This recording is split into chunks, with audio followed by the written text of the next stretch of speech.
Hola, ¿qué tal, amigas, amigos? Muy buenas noches. Mi nombre es Manuel López Sáenz. Hoy es 6 de mayo del año 2021. Son las 9:04 de la noche y esta es la transmisión número 131 ya, 131 del contenido Ciberterritorio Informativo, un espacio por la promoción de una cibercultura para el consumo y producción inteligente de contenido en la red, en este caso contenido de carácter informativo puesto a tu disposición para realizar un ejercicio de tesis, antítesis y síntesis sobre los temas más relevantes del acontecer nacional. Por supuesto, les recordamos que en este espacio reconocemos tres grandes bloques informativos.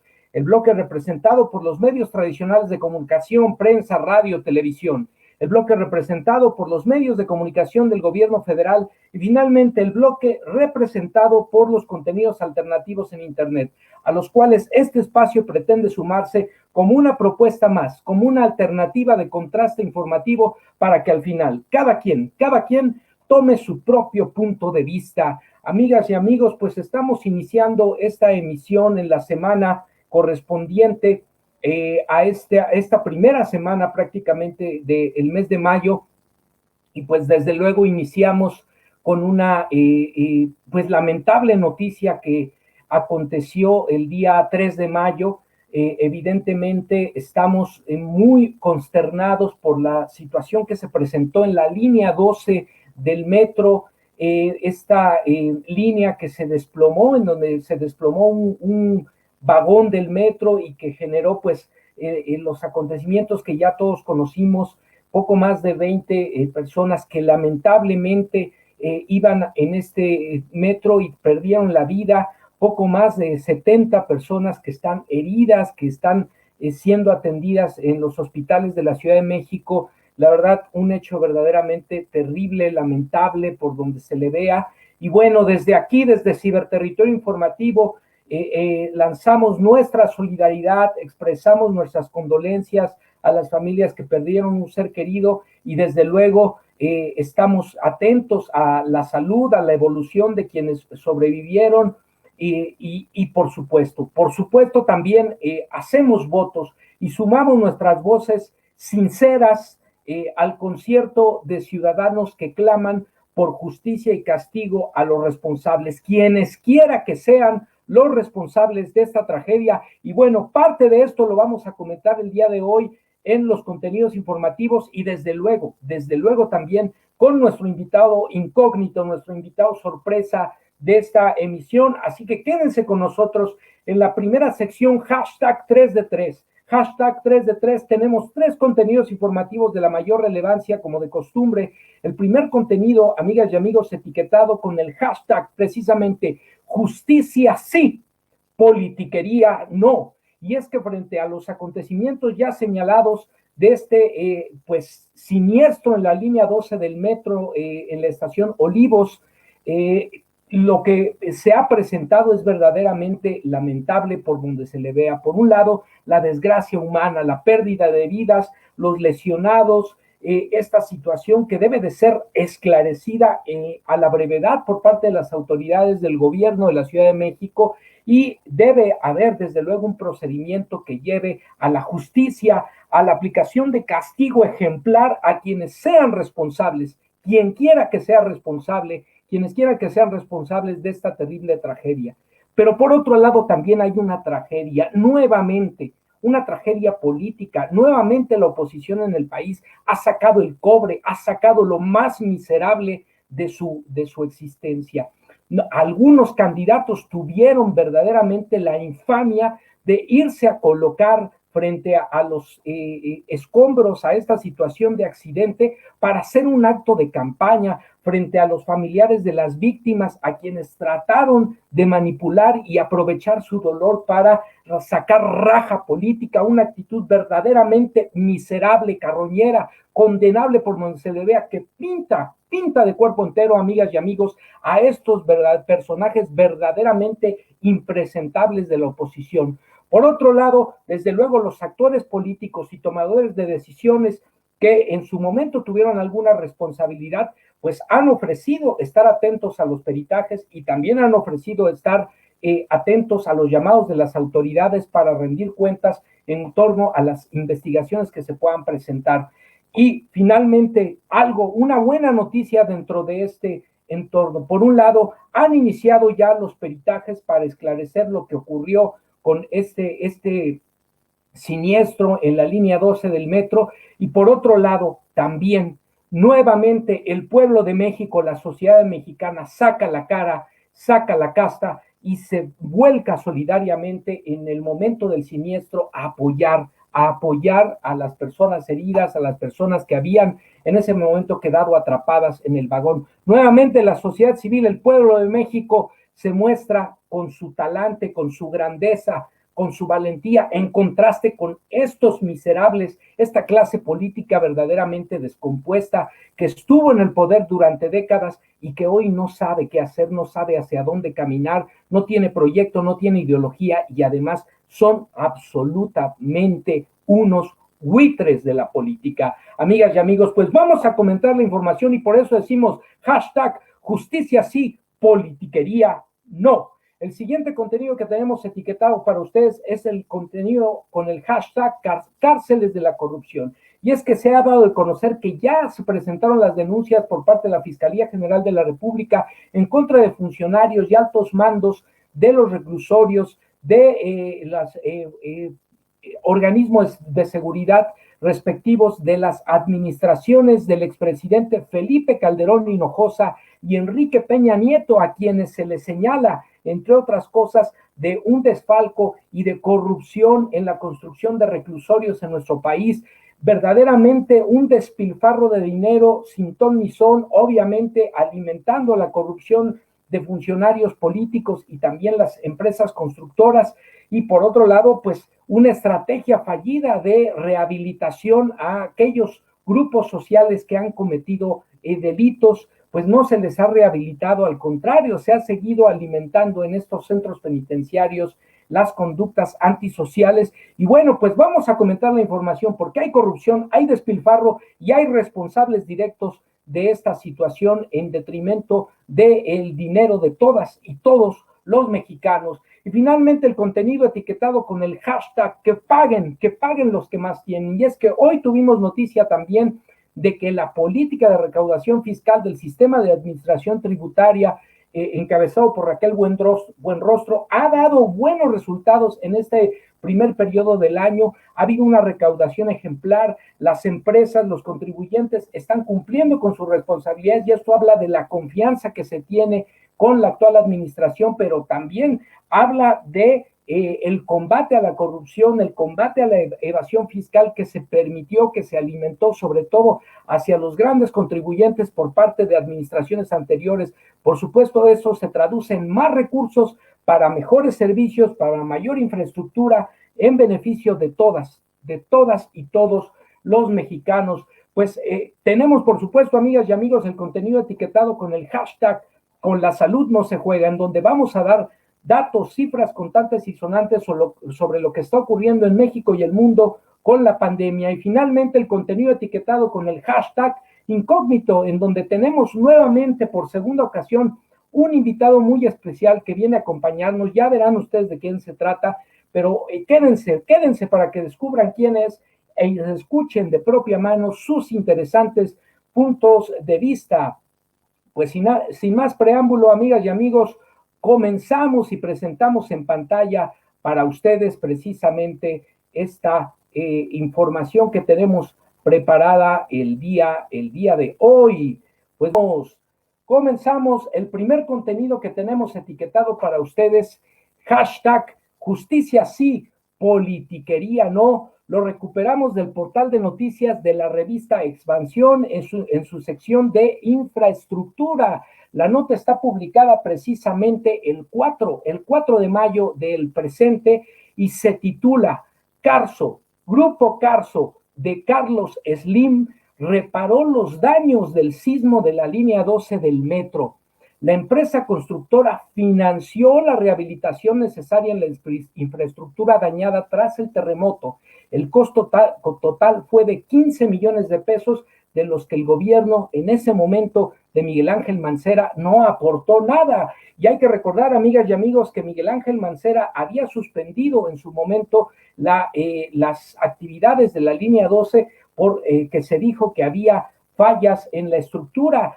Finalmente, después de un año se rehabilitaron estas instalaciones, se certificó que las instalaciones eran seguras por parte del gobierno de Miguel Ángel Mancera, y después en 2017 con el terremoto se comprobó que hubo daños estructurales, por lo cual la empresa Carlos Slim entró como parte de las empresas que construyeron estos tramos de la línea 12, pues a resarcir el daño, pero resulta ser que el daño no fue resarcido de manera correcta. Y vamos a comentar la información. Esta nota, repito, fue publicada el 4 de mayo y está firmada por la corresponsal del medio, Diana Zavala. Dice así: Carso, ICA y Alstom de México son nombres de empresas conocidas por su participación en múltiples proyectos de infraestructura en el país. La noche del 3 de mayo su nombre resonó por haber sido de las compañías constructoras de la línea 12 del metro, tras el accidente donde una de las traves se venció y provocó 23 fallecimientos y más de 70 heridos. Esta ruta ha tenido problemas desde antes de su inauguración en 2012. Sin embargo, después del sismo de 2017 es cuando se le prestó mayor atención al tramo elevado debido a los problemas generados en la infraestructura por el terremoto del 19 de septiembre. Arreglarlos tuvo un costo de 15 millones de pesos que no salieron de las arcas del gobierno, se dice. Carso, la compañía del empresario Carlos Slim, junto con Colinas de Buen, Construcción de Obras para el Transporte y Sistra, estas 4 contratadas por el mismo grupo Carso, financiaron y realizaron las reparaciones por haber sido las encargadas de edificar y supervisar el segmento afectado. El sistema de transporte colectivo, con Jorge Gaviño Ambriz a cargo en ese entonces, realizó la revisión de la infraestructura y determinó que la columna 69 tuvo afectaciones. Hay un daño en el corazón de esta estructura ubicada en el tramo Nopalera-Olivos, lo que debilita su funcionamiento integral en el soporte de peso y elasticidad, dijo entonces el gobierno de la Ciudad de México en un comunicado. También se detectó un vicio oculto en este pilar provocado por una falla en el procedimiento constructivo, específicamente en el armado de los anillos en la parte bajo de la columna, que no se apegó estrictamente al proyecto y sus especificaciones. Esto se detectó en la distancia de los anillos de amarre de varillas. Otro de los daños importantes causados por el sismo se localizó en la trave 41 colocada entre las estaciones Zapotitlán y Nopalera, en las curvas 11 y 12 respectivamente. Esto presentó un desplazamiento en el cabezal de apoyo, fracturando el encamisado del tope sísmico. Por ello se cerraron las estaciones Tezonco-Olivos, en donde ocurrió el accidente del 3 de mayo de esta semana. Nopalera, Zapotitlán, Tlaltenco y Tláhuac. Los trabajos de rehabilitación duraron 3 meses. El 9 de enero de 2018, Jorge Gaviño Ambriz presentó la conclusión de las obras y la puesta en marcha de toda la línea 12. Según dijo, las labores garantizaban la seguridad de los ciudadanos y quedaba sobrado el reforzamiento de las estructuras atendidas. Aquí detengámonos un poco, amigas y amigos. Por un lado, efectivamente se habló desde el inicio de las operaciones de esta línea de algunas fallas en la estructura, en el proyecto, en el servicio. El entonces jefe de gobierno de la Ciudad de México, Marcelo Ebrard, y el entonces presidente de la República, Felipe Calderón Hinojosa, tenían a su cargo la responsabilidad. Recordemos que esta línea se llevó a cabo con recursos públicos, tanto provenientes del gobierno de la ciudad como del gobierno federal. Y por otro lado, también fue una línea que estuvo enmarcada por los festejos del bicentenario, y había prisa política por concluir las obras para que se enmarcaran con estos festejos del centenario y el bicentenario. Y por otro lado, pues había también cálculo político por los tomadores de decisiones. Por otro lado, en el caso de Mancera, quien fue responsable desde el 2012 hasta el 2018, pues él tuvo a su cargo la revisión, por otro lado la suspensión de actividades de la línea, después la certificación de su seguridad, estuvo a cargo también de la supervisión de las correcciones que hizo Grupo Carso después del sismo de 2017 y su gobierno, el gobierno de Miguel Ángel Mancera, certificó que las instalaciones eran seguras. El ahora exdirector del sistema de transporte destacó que el organismo llevaba a cabo trabajos permanentes de mantenimiento preventivo en toda la ruta. Por ejemplo, en los aparatos de vía se realiza limpieza y lubricación, dijo, ajuste de cerrojos, mantenimiento a juntas y material aislante, apriete de tornillería y verificación de la geometría. En las vías se efectuó un control de desgastes en curvas de radio menor a 550 metros, verificaciones de fijaciones y recorridos de inspección, detalló el gobierno también en un comunicado. El proceso de recuperación. Mario Torres, director de construcción pesada de Carso, explicó entonces que después del sismo fue necesario realizar un estudio de tecnología láser a las 266 columnas del tramo elevado para detectar los daños. Según precisó, solo fue necesario reparar y reforzar las estructuras de la columna y la trave. Además de sustituir los tramos de los rieles deformados, también se realizaron obras de reforzamiento como cambio de cristales y plafones. En el caso del pilar se retiró el recubrimiento de una altura de 4.5 metros para después aplicar resinas epóxicas y recuperar las propiedades mecánicas del concreto. Después se colocó un encamisado de 150 varillas de 1.5 pulgadas cubiertas de concreto de 5,000 kilogramos de resistencia para aumentar su capacidad de carga. Finalmente, el concreto se recubrió con fibra de carbono. Esta columna, se dijo, tendría las mejores condiciones de resistencia incluso que la original. Entonces, eso fue lo que se afirmó, dijo el Metro en un comunicado el 12 de octubre de 2017, casi un mes después de los acontecimientos del terremoto del 19 de septiembre. En la trave en donde se dañó el tope sísmico correspondiente a la columna 41, se colocaron apoyos diagonales en diafragmas transversales. Entonces, ¿por qué ocurrió el accidente? Aún no se han determinado las causas específicas, pero Fernando Espino, líder del Sindicato de Trabajadores del Sistema de Transporte Colectivo Metro, dijo en entrevista con W Radio que lo atribuye a un problema estructural. La trave o llamada ballena se fue flexionando al paso de los trenes y esto se zafó el soporte de la columna, cayendo al fondo del piso. Para nosotros es una falla de la obra civil. Entonces, ¿qué fue lo que ocurrió? Aún no se han determinado las causas específicas, pero Fernando Espino, líder del Sindicato de Trabajadores del Metro, dijo en entrevista a W Radio que lo atribuye a un problema estructural. La trave o llamada ballena se fue flexionando al paso de los trenes y esta se zafó del soporte de la columna cayendo al fondo del piso. Para nosotros es una falla de la obra civil. Hay que diferenciar el mantenimiento que se está dando a las vías constantemente, donde hay una revisión minuciosa, pero no se hizo la revisión correspondiente y debida a la obra civil. Pues aquí lo tienen, amigas y amigos. Por su parte, Carso Infraestructura y Construcción ZigZag, que actualmente participa junto con otras empresas y también los ingenieros civiles, los ingenieros del Ejército Mexicano, en un tramo del Tren Maya, y no ha dado más detalles al respecto. ZigZag lamenta el incidente y se solidariza con las familias de quienes perdieron la vida. Por supuesto, otras empresas, como el caso de CAF, también manifestaron su condolencias a las familias de los fallecidos y los heridos, la solidaridad con los heridos. Por otro lado, también el caso de Grupo ICA y Alstom aún están a la expectativa de la conclusión de los peritajes.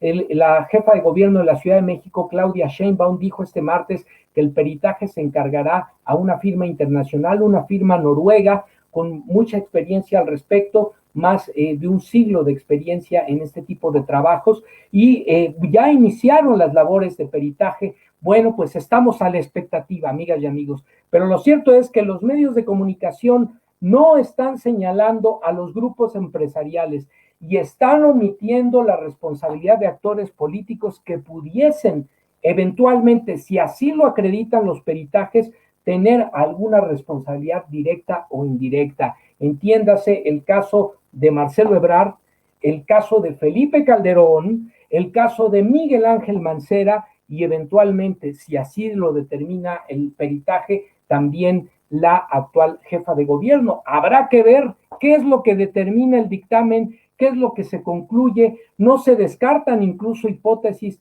de algún daño intencionado a las instalaciones del metro, y en medio de eso, amigas y amigos, está por supuesto el dolor de las familias, la pérdida de vidas y los heridos, a quienes hay que poner en el centro de la discusión y del debate. Y por eso, amigas y amigos, también damos la información correspondiente. El metro tiene un seguro en caso de que tengas un familiar herido o fallecido por estos lamentables acontecimientos. Comunícate a la unidad de orientación e información a los números que aparecen en pantalla: 55 57 09 11 33, extensión 5051, y hasta la 5009, o al 55 56 27 49 50, 55 56 27 47 41, o directamente en las instalaciones en Avenida Valderas 58, primer piso, Colonia Centro, Alcaldía Cuauhtémoc, en un horario de lunes a viernes de 9 a 15 de la tarde. Ahí, para mayor información sobre la cobertura del seguro en términos de gastos médicos, gastos funerarios, en términos de apoyos por la pérdida de trabajo, los días no trabajados o lesiones permanentes, entre otros elementos que ahí podrán esclarecer a las familias de los deudos. Por supuesto, está también el seguimiento, la atención a los heridos en los hospitales. Y bueno, pues amigas y amigos, estemos todos atentos, por supuesto. Hashtag decimos: justicia sí, politiquería no. Con esto estamos cerrando la primera nota. Nos tardamos muchísimo, pero es que tuvimos también la interrupción de la transmisión y era importante volver a la información para que no se perdiera el hilo de la misma. El siguiente contenido lo tenemos etiquetado con el hashtag cárceles de la corrupción, y esta nota la recuperamos del periódico La Jornada, publicada el día de hoy y firmada por los corresponsales Gustavo Castillo y César Arellano del periódico La Jornada. La nota se titula: procesará la Fiscalía General de la República a 20 exfuncionarios por contratos ilegales para construir cárceles. La Fiscalía General de la República llevará ante un juez federal a 20 exfuncionarios del órgano administrativo desconcentrado de prevención y readaptación social, involucrados en la firma de los contratos con los cuales se concretó la construcción de 8 prisiones federales en los gobiernos de Felipe Calderón y Enrique Peña Nieto, y por los cuales se acordó un pago de más de 270,000 millones de pesos. Para este caso se encuentran llamados a comparecer Celina Oseguera y Gonzalo Villarreal Guerra, extitulares del organismo que forma parte de la Secretaría de Seguridad y Protección Ciudadana. En marzo pasado, en este mismo proceso, se libró una orden de aprehensión en contra de Genaro García Luna. Funcionarios federales señalaron que esta indagatoria fue presentada durante esta gestión federal luego de considerar que se realizaron acciones ilegales en la adjudicación de contratos para la construcción de los centros penitenciarios. Se localizan estos en Durango, Oaxaca, Morelos, Chiapas, Guanajuato, Sonora y Michoacán, respectivamente. Como parte del seguimiento que realizó la Unidad Especializada de Investigación de Delitos Cometidos por Servidores Públicos y contra la Administración de Justicia de la Subprocuraduría Especializada en Investigación de Delitos Federales, se judicializó la carpeta de investigación con el número que aparece en pantalla, y con ello se originó la causa penal 45-2021, que se desahogará en el reclusorio sur de la Ciudad de México. Entre los exfuncionarios citados a comparecer el próximo 23 de junio se encuentran el exoficial mayor de la extinta Secretaría de Seguridad Pública, Sergio Montaño Fernández, Arturo Sosa Viderique, director general de Administración de OATS,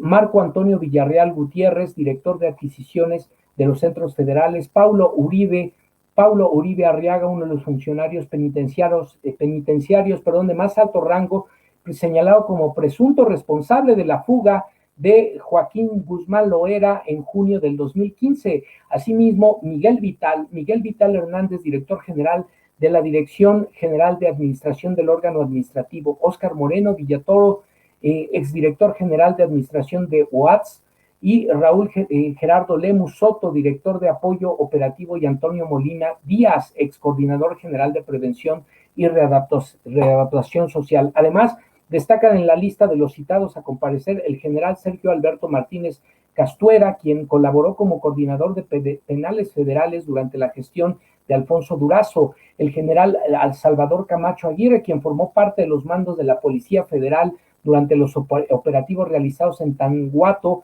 y Nochistlán, donde se acusó a los agentes de cometer violaciones a los derechos humanos. Pues aquí lo tienen, amigas y amigos, esta política fallida de seguridad y de aplicación de la justicia en los sexenios de Felipe Calderón y Enrique Peña Nieto se tradujo, entre otras cosas, como aquí se acredita, en corrupción y desfalco de recursos públicos que, por supuesto, no contribuyeron a la rehabilitación de los reos, por el contrario, se volvieron parte de la corrupción y de la descomposición de las instituciones de rehabilitación social y de aplicación de justicia en el país. Así que ahí lo tenemos, hashtag cárceles de la corrupción. Y finalmente vamos al tercer contenido de nuestra primera sección, etiquetado con el hashtag que paguen los que más tienen. Esta nota la recuperamos del portal de noticias del periódico El Financiero, publicada también el día de hoy y titulada Aprieta SAD a contribuyentes y aumenta la recaudación.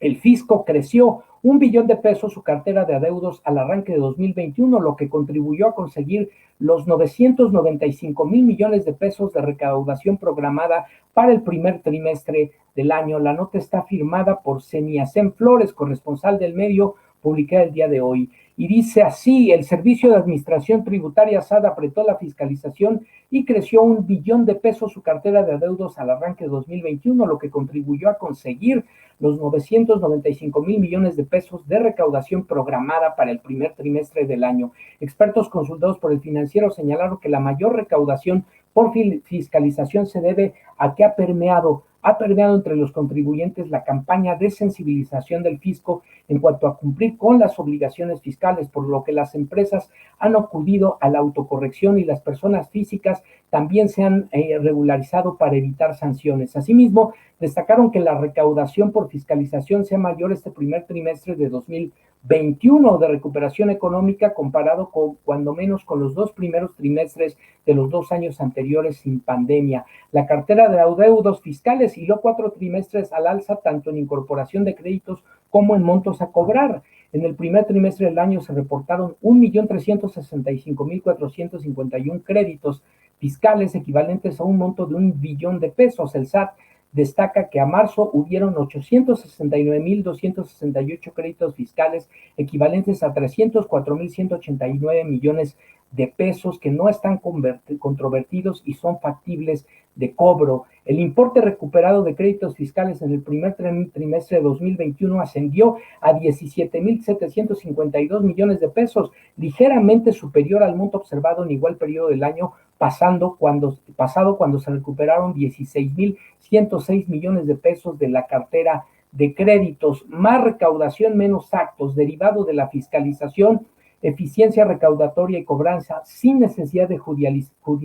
judicialización, el fisco recaudó 112.268 millones de pesos entre enero y marzo de 2021, lo que constituye un monto récord para un periodo similar dentro de los registros de este sistema de administración tributaria. Y bueno, pues en ese sentido parece ser, amigas y amigos, que la política de recaudación fiscal, de que paguen los que más dinero tienen, de evitar la evasión de los grandes contribuyentes y la sensibilización a los medianos y pequeños contribuyentes de la importancia del pago de impuestos, así como el uso eficiente de los recursos públicos por parte de la Administración Federal, parece estar dando resultados y estar claramente asociada a este récord histórico de recaudación. Pues aquí lo tienen y por eso decimos hashtag que paguen los que más tienen. Precisamente por eso es que los grandes contribuyentes beneficiados en periodos anteriores están muy molestos porque ahora sí tienen que pagar sus impuestos. También se destacó el caso de la reforma laboral que elimina el esquema de outsourcing, sobre el cual se pretende también recaudar grandes recursos en términos de impuestos, ya que este modelo de subcontratación se utilizaba también como un esquema para la evasión de impuestos por parte de las empresas que lo utilizaban. Y bueno, amigas y amigos, con esto estamos cerrando la primera sección. Vamos ahora a la segunda sección, hashtag con la salud no se juega, y las cifras contantes y sonantes nos dicen lo que aparece en sus pantallas. El coronavirus al día de hoy suma 3.2 millones de fallecidos en todo el planeta y más de 155.5 millones de personas infectadas. Así evoluciona el número de casos y muertes en el mundo. América, 63.414.211 casos, 1.546.631 defunciones. Europa, 50.312.257 casos, 1.072.313 defunciones. Asia, 37.155.885 casos y 505.978 defunciones. África, 4.599.480 casos y 123.354 lamentables defunciones. Oceanía, 62.929 casos y 1.200 defunciones. Al día de hoy nuestro país registra un promedio de 172.76 defunciones por cada 100,000 habitantes, lo que lo coloca en el lugar número 19 a nivel mundial en tasa de defunción en proporción a su población. 1.867 casos por cada 100,000 habitantes, lo que lo coloca en tasa de infección en el lugar número 88 a nivel mundial. 1.877.347 pacientes recuperados, lo que lo coloca en el lugar número 12 a nivel mundial con mejor tasa de recuperación. 5 estados en semáforo epidemiológico verde, 21 estados en amarillo y 6 estados en color naranja, incluida la Ciudad de México. Ya no hay semáforo rojo. 2.355.985 casos confirmados desde que inició la pandemia, lo que representa 1.8% de la población total, de los cuales solo están activos 19.661, lo que representa el 0.01% de la población.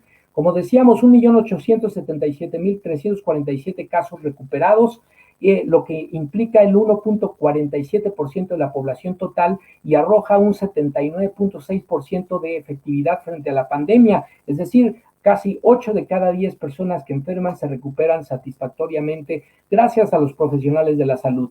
218.007 defunciones lamentables, lo que equivale al 0.17%, 0.117% de la población total.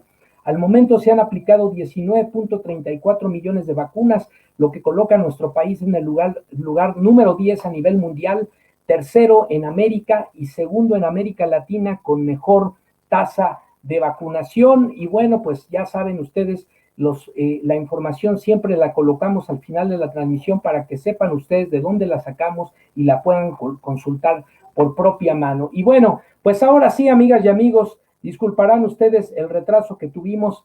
Vamos a presentar a nuestro invitado del día de hoy. Muy buenas noches, saludamos a nuestro querido amigo, el maestro Ángel Ortiz Tobar. Muy buenas noches, estimado amigo Ángel, ¿cómo te encuentras el día de hoy? Bienvenido, gracias por acompañarnos en esta segunda ocasión. ¿Cómo te encuentras?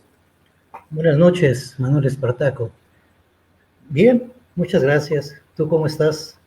Bien, pues aquí un poco carrereado porque se nos atrasó la transmisión, porque tuvimos que repetir la primera nota inexplicablemente cuando estábamos dando la información, se nos suspendió la transmisión, esto nunca nos había pasado. Bueno, pues habrá que ver qué fue lo que ocurrió, pero ya estamos aquí contigo. Muchas gracias por aceptar la invitación. Recordarán, amigas y amigos, que nuestro amigo, el maestro Ángel Ortiz Tobar, ya estuvo con nosotros, es maestro normalista, es investigador, es una persona consciente, responsable, solidaria, es un luchador social a toda prueba y bueno, pues es además el creador del ciberterritorio educativo que transmitimos los días lunes. Es un gusto tenerte aquí, amigo Ángel.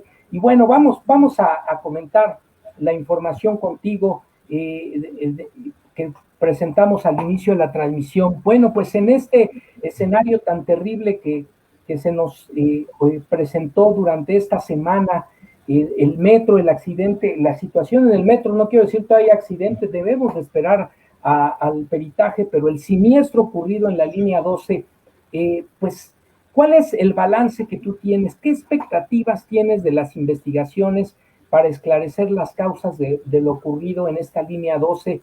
¿Quiénes consideras que son los responsables? ¿Cuál es tu punto de vista al respecto? Bueno, Tendremos que esperar al peritaje de la empresa noruega que lo está ya realizando. Tenemos que esperar los resultados.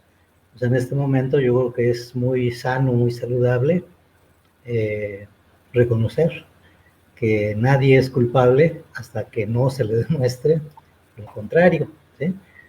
Sin embargo, también es importante reflexionar acerca de la historia personal de las personas que están ahora en el centro de la atención pública, de la atención de la sociedad. Y bueno, pues no es difícil reconocer que nuestra jefa del gobierno de la Ciudad de México ha tenido una actuación política intachable, ¿sí? No se le conocen conductas indeseables, conductas corruptas, pero efectivamente un gobierno federal tiene que investigar a todas las personas que por una u otra razón están involucradas directa o indirectamente en esta lamentable noche del 3 de mayo. ¿Sí?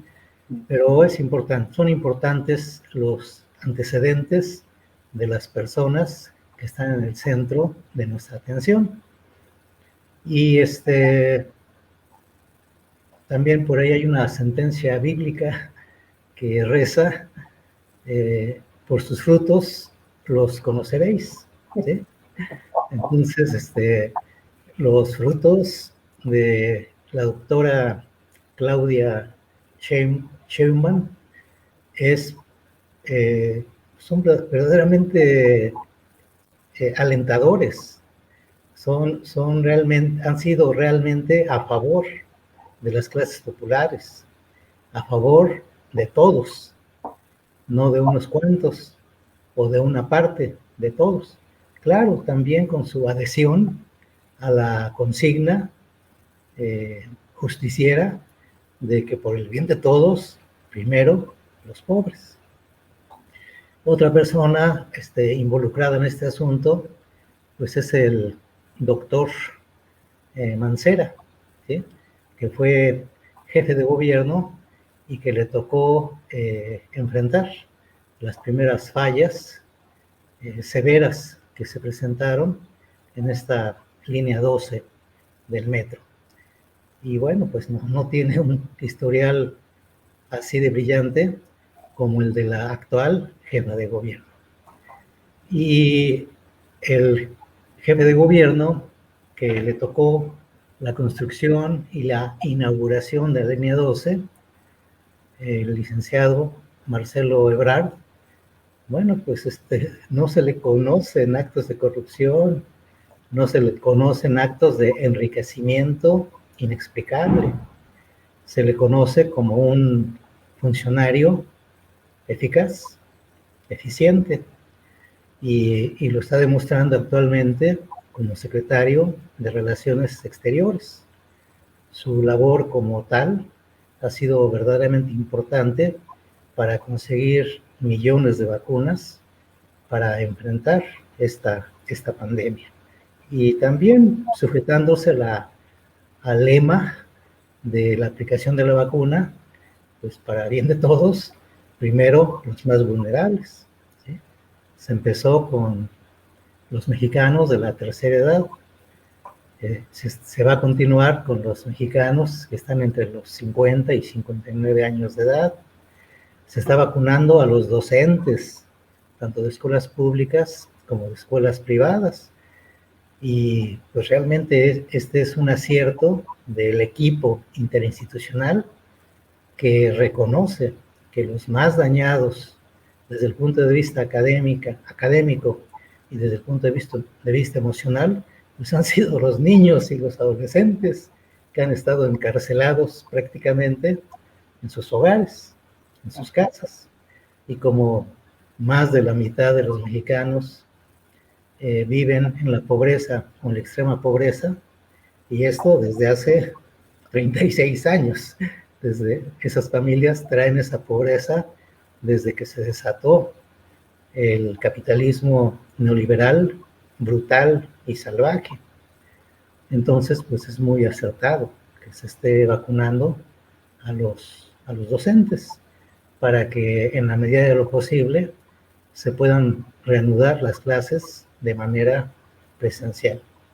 Entonces yo estoy de acuerdo con esa sentencia, ¿no? De que pues por sus frutos los conoceréis. Y la verdad es que me parece que la conducta de Marcelo Ebrard, la conducta de la jefa de gobierno de la Ciudad de México, se puede considerar como intachables. No se les conoce actos de corrupción.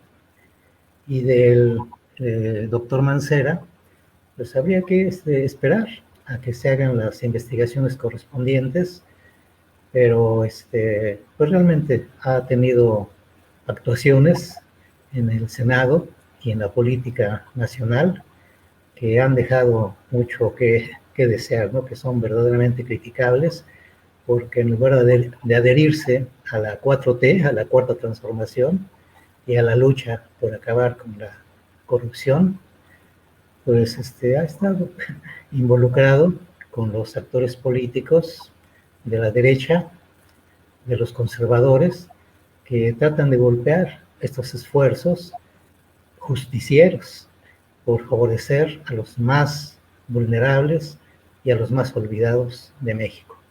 Pero pues qué bueno que se esté haciendo ese esfuerzo, ese gran esfuerzo por realizar una investigación que vaya al fondo del problema y sobre todo con la firme intención de que se llegue hasta las últimas consecuencias. Trátese de quien se trate. Así es. Sin duda alguna, me parece muy, muy importante este apunte que haces, amigo Ángel, y por otro lado, porque además pone el acento en donde no lo están poniendo los actores políticos, particularmente la oposición en el país, los medios tradicionales de comunicación. Se está tratando de llevar ya un juicio sumario a actores específicos con una intención claramente electorera, política, el caso de Marcelo Ebrard, el caso de Claudia Sheinbaum. No se menciona ni por parte de la oposición ni por parte de los medios a un responsable político directo, como sería el caso de Miguel Ángel Mancera, y tampoco, a mí me costó mucho trabajo encontrar información que hablara de las empresas. Las empresas tampoco están siendo tocadas y al final son responsables directas, son quienes construyeron la obra, quienes diseñaron, quienes compraron materiales, quienes obtuvieron los recursos públicos y los utilizaron para la construcción de la obra. Y por otro lado, por supuesto, la cuestión de las víctimas, los usuarios, los fallecidos y los heridos, las familias, los deudos, sin duda son aristas de este acontecimiento que hay que poner en el centro, que tú muy bien recuperas, amigo Ángel, y te agradezco. Y por otro lado, al final, sí, es necesario, por más doloroso que sea el episodio para la sociedad mexicana, esperar al dictamen, esperar a que concluyan las investigaciones y ahí sí, que se diga quién, cómo, cuándo, el nivel de responsabilidad y quien tenga que rendir cuentas ante la justicia, que lo haga. Y por otro lado, pues la reparación del daño precisamente a los afectados, a los usuarios del metro. Por eso decíamos, justicia sí, pero no a la politiquería verdaderamente necrófila, miserable de la que estamos siendo testigos en este momento. ¿Estarás de acuerdo conmigo, estimado amigo? Y por otro lado, preguntarte, en este contexto de las investigaciones que se están llevando por parte de la Fiscalía General de la República en torno a la corrupción en la construcción de reclusorios en las administraciones pasadas, claramente la política de seguridad y aplicación de justicia en ese periodo de Felipe Calderón y Peña Nieto no solo no rindieron frutos en términos de bajar la incidencia delictiva, atender las causas, sino incluso fue pretexto para una corrupción profunda, como es la evidencia de este caso en los reclusorios. Actualmente, desde tu punto de vista, ¿percibes realmente un cambio en la política de seguridad pública y aplicación de justicia en la actual administración, en contraste con lo que ocurriera en los sexenios de Calderón y Peña Nieto? ¿Cuál es tu punto de vista al respecto? Hay un gran cambio, ¿sí? Desde la perspectiva de humanizar las cárceles, ¿sí? Los reclusorios, pues es muy importante el programa del gobierno federal en ese sentido. La privatización de las cárceles es verdaderamente una canallada, ¿sí? Porque los empresarios, ahora dueños de cárceles, se ganan una millonada como propietarios de las cárceles. Y los presos, igual que siempre, ¿sí? En el 68, cuando fui a visitar a mis amigos a la cárcel de Lecumberri, había una sentencia escrita ahí a mano en una de las paredes de las celdas, de las crujías, y decía: en México no se castiga el delito, se castiga la pobreza. Y entonces, mientras los dueños de las cárceles privatizadas, los empresarios, se ganan una millonada, ¿sí? Dándoles un servicio pésimo a los reclusos o a las reclusas, los reclusos pues siguen siendo las víctimas de un sistema corrupto que los llevó a delinquir, muchos de ellos a delitos menores, pero que están encarcelados por la ineficiencia y sobre todo la corrupción del Poder Judicial mexicano, ¿sí? Y otros que, bueno, pues se lo han ganado a pulso porque son verdaderos delincuentes. Pero el problema está en la administración. O sea, privatizar las cárceles es verdaderamente de lesa humanidad, porque se les llama Cerezo, Centro de Readaptación Social, y realmente no hay tal readaptación social. Lo que hay es convertir esos lugares en verdaderas universidades del crimen, ¿sí? Hay alguien que entró, un muchachito que entró por delitos menores, pues sale con un doctorado en criminalidad, en delincuencia organizada, por una parte por los propietarios de las cárceles y por otra parte pues toda esa herencia de corrupción que dejaron los gobiernos del PRIAN y los 70 años que estuvo gobernando el PRI. Entonces, en todo tenemos que empezar de cero, porque todo lo dejaron en ruinas, todo lo dejaron lleno de corrupción. Y esto pues, implica un esfuerzo titánico del actual gobierno para humanizar las cárceles y convertirlas realmente en centros de readaptación social, y no lo que han sido las últimas décadas, centros de universidades del crimen, ¿sí? Entonces, pues qué bueno que la Fiscalía esté atendiendo este gravísimo asunto como consecuencia de la privatización de las cárceles. Y por cierto, los propietarios de las cárceles son parientes y amigos de quienes fueron presidentes de la República, del PRI y del PAN.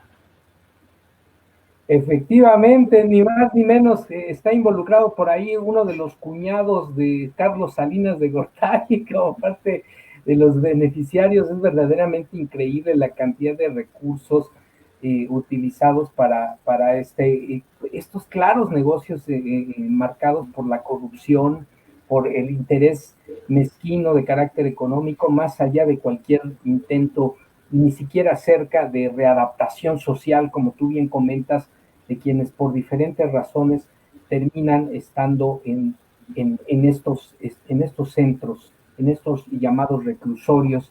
Pues bueno, amigo Ángel, sin duda alguna, reflexiones importantes al respecto.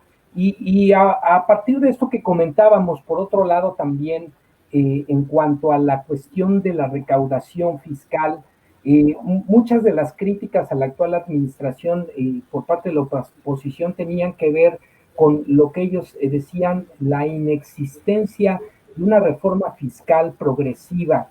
Pues frente a esto y en contraste con esto, nos encontramos con que hoy se tiene un récord histórico en la recaudación, aún en una época tan difícil en términos económicos y con la situación de la pandemia, hay una recaudación fiscal como no se había visto en los años recientes.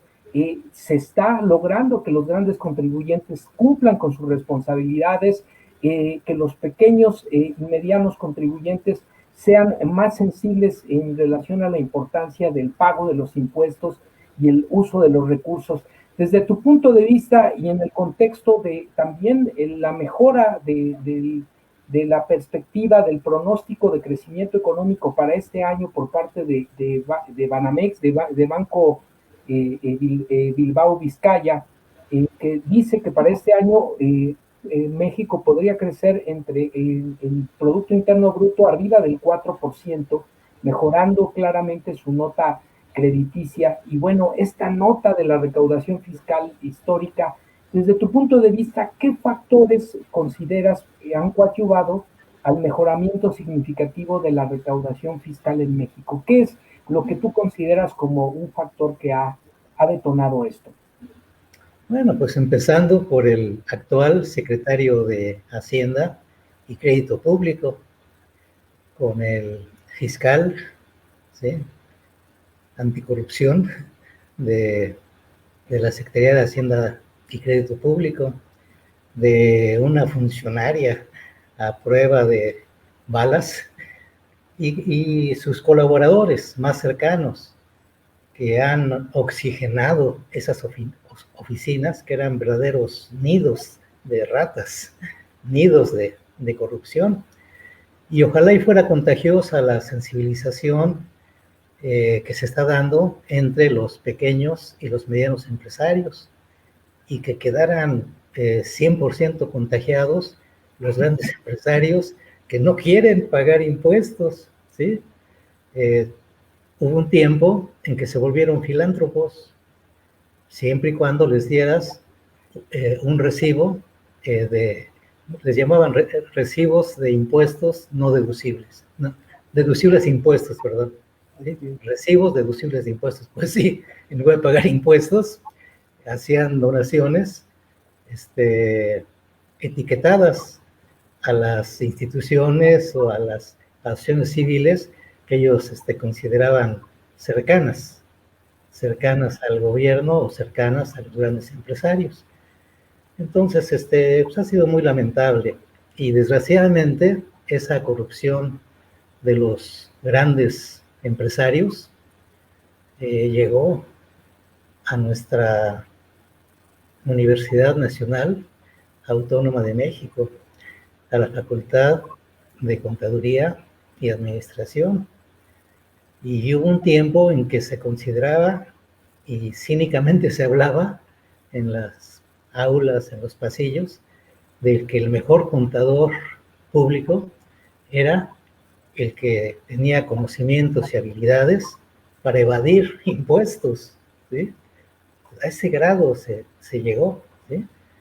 Y bueno, pues también esto, ¿no? En la universidad, pues los nuevos contadores, o sea, los estudiantes de contaduría y administración, pues tienen que reconocer que no están para evadir impuestos, ¿sí?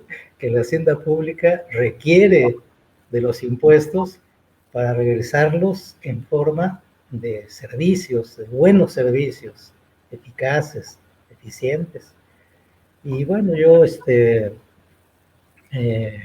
imploro, pido con toda mi alma que se contagien los grandes empresarios de esta sensibilización y que paguen sus impuestos. Y como dice por ahí en el hashtag, ¿no?, que pues paguen más los que ganen más, porque así como está actualmente la tasa impositiva, pues es totalmente desfavorable para los pequeños y medianos empresarios comparado con las grandes empresas y lo que pagan estas de impuestos.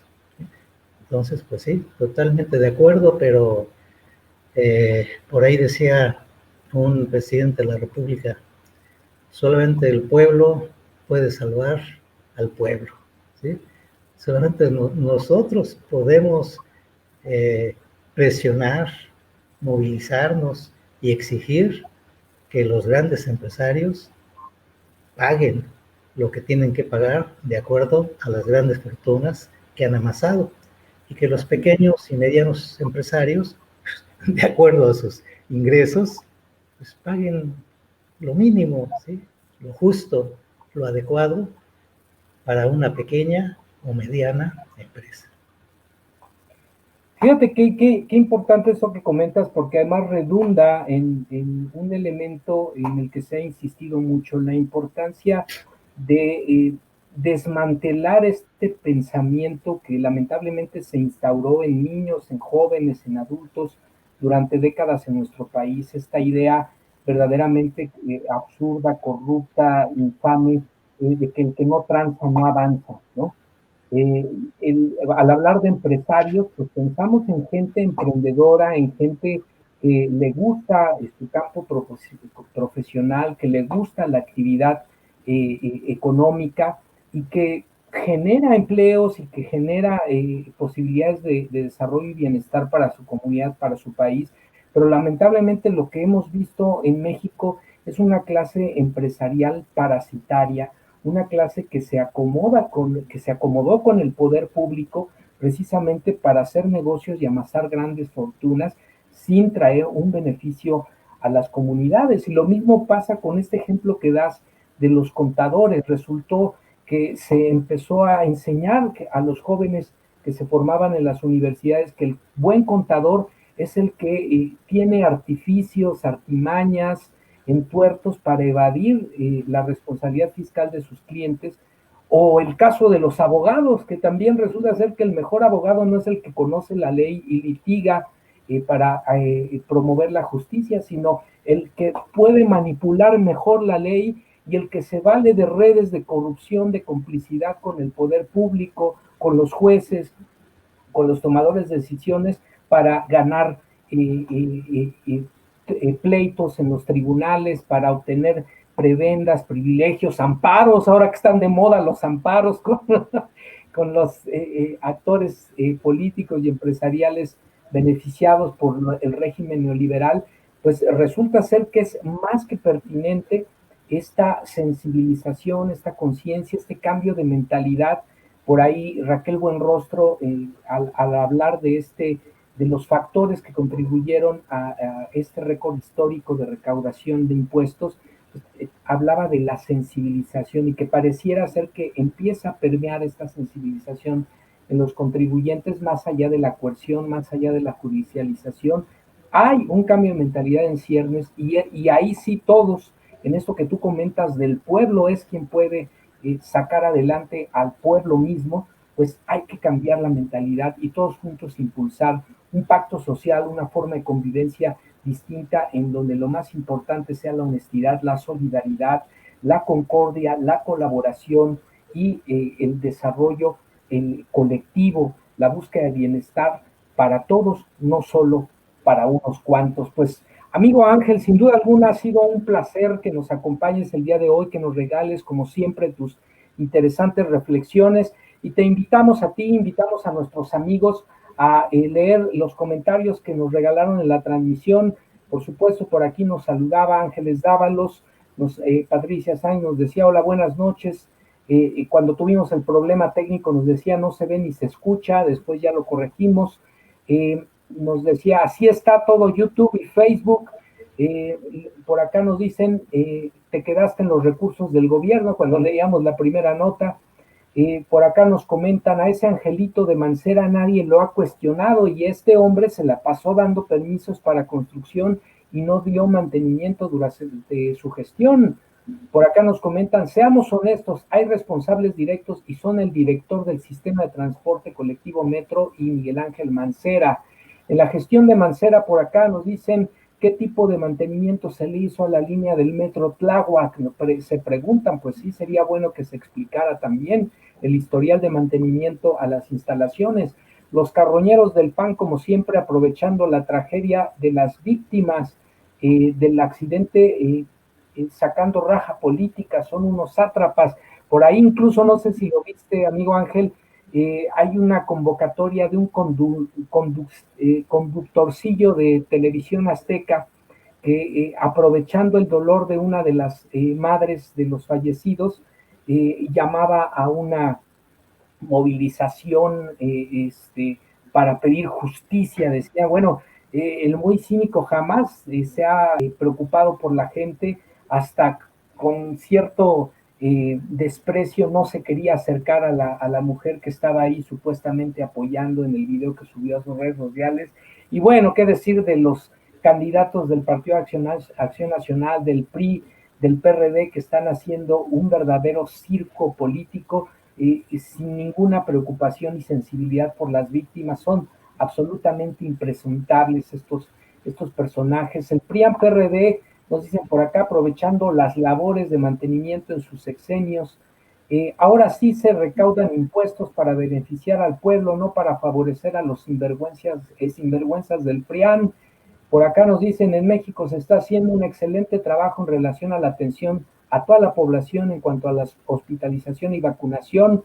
Exactamente, el trabajo de la jefa de gobierno comentan en relación a lo que señalas, Ángel, de la Ciudad de México ha sido limpio y comprometido atendiendo al pueblo trabajador y está dando buenos resultados. El tramo afectado fue construido por Grupo Carso, nos comentan también. Posteriormente la línea 12 fue suspendida para corregir fallas detectadas durante el gobierno de Mancera. Ahora que el peritaje resuelva si la falla fue por construcción o provocado por sabotaje, que este es también un aspecto que yo no descartaría. Hay que esperar al peritaje, pero no lo descarto porque conocemos cómo se las gastan los opositores. Información para reflexionar, nos dicen en relación a lo que nos comentas, amigo Ángel.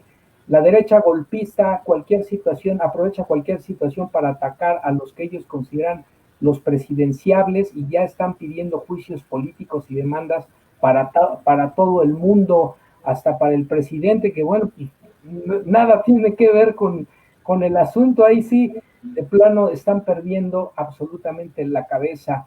Qué importantes aportaciones haces, Ángel, de verdad es un placer y un honor escucharte.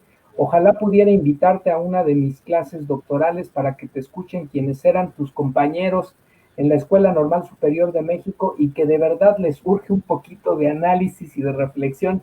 Pues ya te están invitando hasta las sesiones del doctorado en educación de la Normal Superior, amigo Ángel, a ver si aceptas por ahí luego. Lo único que les interesa, nos dicen por acá, es obtener jugosos negocios porque vieron al Estado mexicano como su empresa particular para desfalcar a la hacienda pública.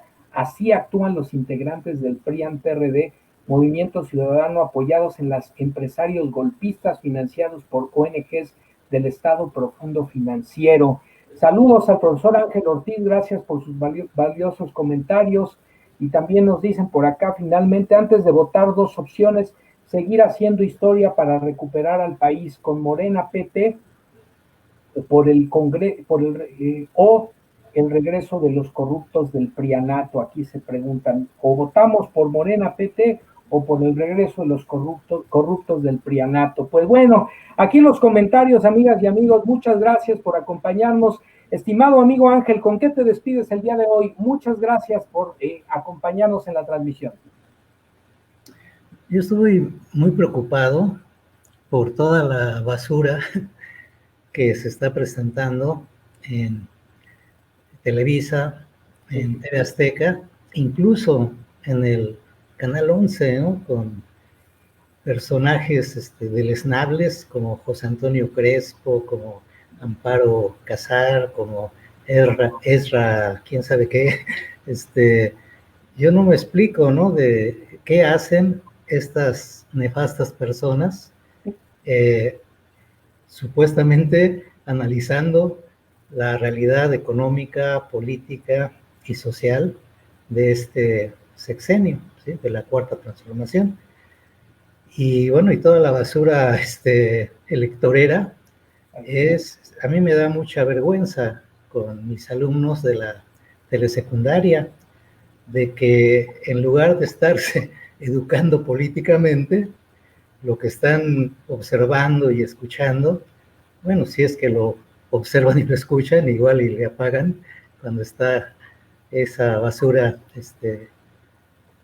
en la escena, pero me da mucha vergüenza porque se pierde una excelente oportunidad de formación cívica y ética desde preescolar, primaria, secundaria, utilizando todos los días y a todas horas. Ya quiero que llegue el 7 de junio para que se acabe este infierno, ¿sí?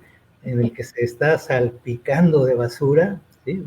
Una cosa, yo creo que el INE tiene que desaparecer, tiene que desaparecer y tiene que formar parte de la Secretaría de Educación Pública, tiene que ser una subdirección de la Dirección de Contenidos Educativos, ¿sí? Y todos los que quieran trabajar en esta institución electoral, pues tienen que ponerse a estudiar los planes y programas y los libros de texto de formación cívica y ética de preescolar, primaria y secundaria, para que aporten, ¿sí?, a la educación ética, ¿sí?, a la educación en valores humanos, y no estén desinformando, manipulando, engañando, tergiversando, con lo peor que puede utilizar una persona. Iba a decir un ser humano, pero con demasiada frecuencia no se comportan como seres humanos, ¿no? La difamación, la calumnia, la denostación, el insulto, el chisme.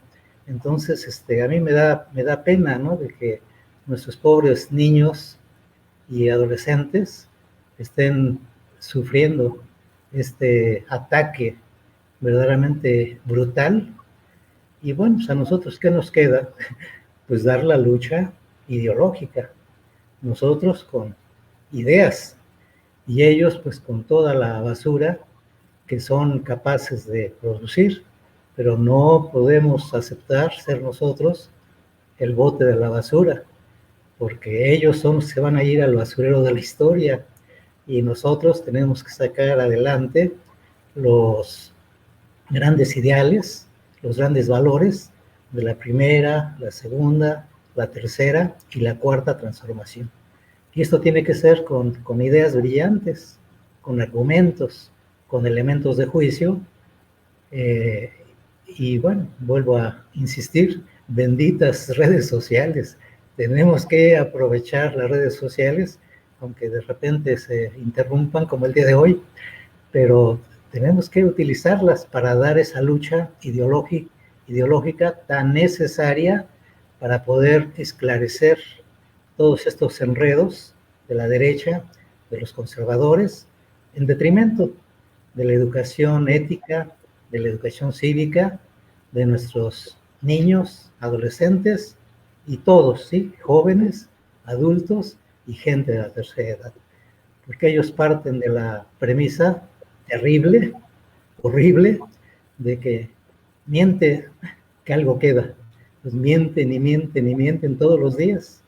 Y si nosotros no defendemos nuestro proyecto económico, político y social de nuestra cuarta transformación, pues sí, vamos a tener que atenernos a las consecuencias si ellos logran avanzar, que espero que no lo logren, ¿sí? Pues aquí lo tienen, sin duda alguna, interesantes y pertinentes reflexiones de nuestro amigo el maestro Ángel Ortiz Tobar. Muchísimas gracias, Ángel, por acompañarnos. Gracias a todas y todos ustedes también por acompañarnos en la transmisión. Mi nombre es Manuel López Sáenz. Esto fue Ciberterritorio Informativo. un espacio por la exploración, para un espacio por la promoción de un contenido informativo y del consumo inteligente de contenido en la red. Por supuesto, les invitamos a suscribirse a nuestro canal en YouTube, Ciberterritorio Informativo con Manuel López Sáenz. Denle me gusta a los videos, compartan para que lleguemos a más y más personas. Síganos en nuestra página de Facebook, Ciberterritorio Informativo. No se olviden también de acompañarnos en la barra de contenidos el próximo lunes, Ciberterritorio Educativo en punto de las 9 de la noche, con nuestro invitado del día de hoy, el maestro Ángel Ortiz Tobar, con Tania Ortiz González y un servidor. El martes con la maestra Michelle Vázquez en Ciberterritorio Literario Infantil, pasaditas de las 8 de la noche. Ángeles Dávalos los espera el miércoles después, poco después de las 9 de la noche, en Ciberterritorio Socioemocional, y nosotros nos volvemos a ver acá el próximo jueves en punto de las 9 de la noche. Muy buenas noches, que descansen y hasta la próxima.